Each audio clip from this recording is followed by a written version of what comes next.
నిదానమా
నమః శ్రీ నిమిషాంబాదేవ్యై నమః.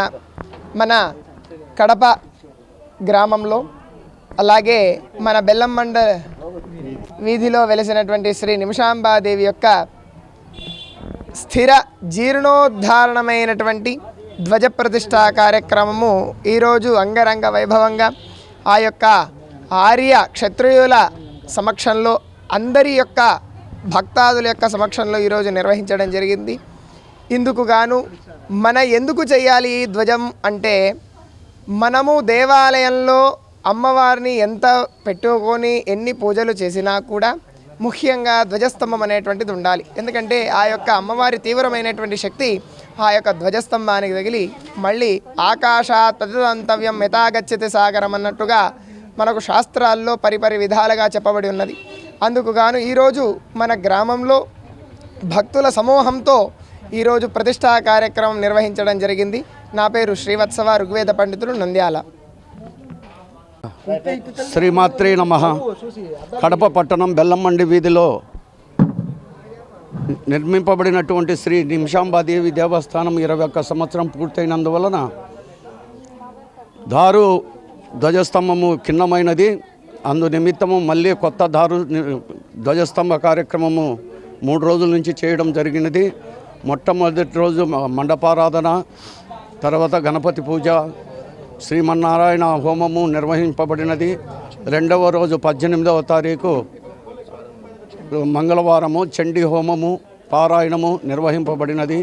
ఈరోజు 3వ రోజు అయినటువంటి బుధవారం రోజు ధ్వజస్తంభము, శ్రీచక్రము, సింహవాహనము, యంత్ర ప్రతిష్ట మరియు పునఃప్రతిష్టలు, ధ్వజస్తంభ నూతన ప్రతిష్ట నిర్వహించడం జరిగినది.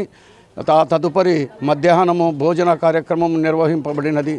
కావున భక్తాదులందరూ అందరికీ విన్నవించుకోవడం ఏమనగా ఈ యొక్క కార్యక్రమమునకు దిగ్విజయం చేసినటువంటి భక్తాదులందరికీ మా యొక్క ధన్యవాదములు, చందాదారులకు మా యొక్క కృతజ్ఞతలు. ఈ యొక్క గుడి నిర్మాణము జరిగిన తర్వాత భక్తాదులు ఇంకను వారికి దయార్థ హృదయంతో చందాదారులుగా పాల్గొని ఈ గుడిని దినదినాభివృద్ధిగా చెందించవలసిందిగా కోరుచున్నాము.